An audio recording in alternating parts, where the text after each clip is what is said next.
دولت مند بننے کا وظیفہ۔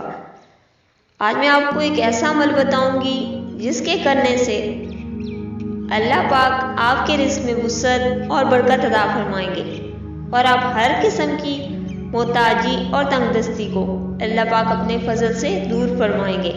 یہ بہت مجرب آزمودہ عمل ہے، بہت ہی آسان ہے، لیکن اس کے فوائد بہت زیادہ ہیں۔ اگر آپ اس کے فوائد جان لیں تو اس عمل کو آپ انشاءاللہ اپنی زندگی کا معمول بنا لیں گے۔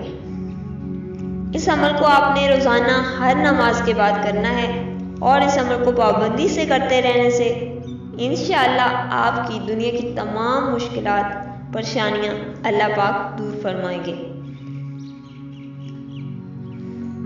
اور آپ کو ہر قسم کی راحت، چین اور سکون اللہ پاک عطا فرمائیں گے۔ کسی بھی قسم کی محتاجی، تنگ دستی، کسی بھی قسم کا مسئلہ ہوگا انشاءاللہ اسے اللہ پاک فوری طور پر نجات عطا فرمائیں گے۔ اس عمل کو روزانہ ہر نماز کے بعد کرنا ہے۔ اس عمل سے انشاءاللہ رزق میں وسعت اور برکت ہوگی اور آپ کی ہر پریشانی، مشکلات اللہ پاک دور فرمائیں گے۔ یہ عمل کون سا ہے؟ اس عمل کو جاننے کے لیے ویڈیو کو آخر تک ضرور دیکھیں۔ یہ ایک ایسا عمل ہے جس کو آج تک جتنے بھی مسلمان بھائی بہنوں نے کیا، اللہ تعالیٰ نے ان کی زندگیاں بدل دی ہیں۔ آپ اس عمل کو یقین اور خلوص کے ساتھ کریں گے تو میرے اللہ پاک سے یہی امید ہے کہ جس قسم کا ہمارا یقین ہوگا اللہ پاک اسی طرح کا ہمیں اس پر عمل سے فائدہ بھی پہنچائیں گے۔ یہ عمل بہت آسان ہے اور اس عمل کو کرنا بھی نماز کے بعد ہے۔ ہر نماز کے بعد اس عمل کو کرنا ہے۔ اس عمل کو کرنے کے لیے نمازی ہونا اور نماز پڑھنا بھی بہت ضروری ہے۔ نماز سے ہماری دنیا بھی سمجھ جاتی ہے اور آخرت بھی۔ نماز کو اپنے اوپر لازم کر لیں، چاہے کچھ بھی ہو جائے ہماری نماز قضا نہ ہو۔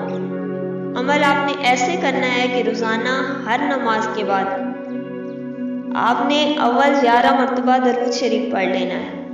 کوئی بھی آپ درود شریف پڑھ سکتے ہیں، لیکن میری گزارش ہے کہ درود پاک ابراہیمی پڑھیں تو بہتر ہے کیونکہ اس کی برکات بہت زیادہ ہیں۔ اور دوسرا، الحمدللہ نماز میں ہونے کی وجہ سے ہر مسلمان کو یاد بھی ہے۔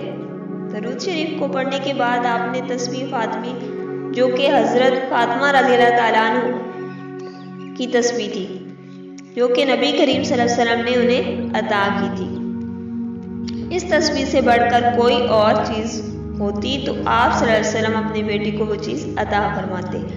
ایک واقعہ آپ نے سنا ہی ہوگا کہ حضرت فاطمہ رضی اللہ تعالیٰ عنہ چکی پیستی تھی، جس کی وجہ سے ان کے ہاتھوں میں چھالے پڑ گئے تھے، تو نبی پاک صلی اللہ علیہ وسلم کی خدمت میں حاضر ہوئی۔ جب حضرت فاطمہ رضی اللہ تعالیٰ عنہ نے نبی صلی اللہ علیہ وسلم سے اپنا مسئلہ پیش کیا کہ کافی کام کرنے کی وجہ سے میں تھک جاتی ہوں اور میرے ہاتھوں میں بھی بہت زیادہ چھالے پڑ چکے ہیں، تو نبی پاک صلی اللہ علیہ وسلم نے فرمایا میں تمہیں غلام سے بھی زیادہ بہتر چیز عطا کروں۔ عرض کی کہ ضرور فرمائیں۔ 33 مرتبہ سبحان اللہ، 33 مرتبہ الحمدللہ اور 34 مرتبہ اللہ اکبر یہ تسبیح پڑھا کرو۔ اس کو پڑھنے سے تمہارے سارے کام آسان ہو جائیں گے۔ آپ روزانہ ہر نماز کے بعد اول 11 مرتبہ درود شریف پڑھیں۔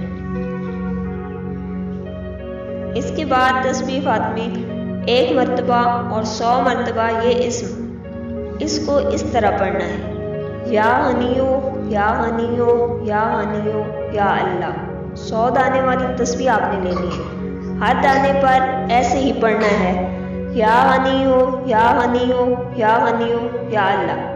ہر ایک دانے پر اسی طرح پڑھنا ہے۔ اس اسم کو 100 دفعہ مکمل کرنے کے بعد آخر میں پھر درود شریف پڑھنا ہے اور خصوصی طور پر اللہ سے دعا کرنی ہے۔ آپ کی جو بھی پریشانی ہے، جو بھی مشکلات ہو، کسی بھی قسم کی تنگی ہو، اس حوالے سے اللہ پاک سے دعا کرنی ہے۔ انشاءاللہ اس عمل کو اپنی زندگی کا معمول بنانے سے آپ کے گھر کی ہر پریشانی، مشکلات حل ہو جائیں گی اور ہر قسم کی بیماری سے آپ کو شفا حاصل ہوگی اور آپ کے رزق میں اللہ پاک وسعت اور برکت عطا فرمائیں گے اور آپ کا کوئی بھی کام، کاروبار ہوگا اس میں بھی اللہ پاک ترقی دیں گے۔ یہ بہت ہی مجرب اور بہت ہی آزمودہ نسخہ ہے، عمل ہے۔ شیئر اور لائک ضرور کریں، شکریہ، تاکہ دوسرے لوگ بھی اس عمل سے فائدہ اٹھا سکیں۔ جزاک اللہ خیر۔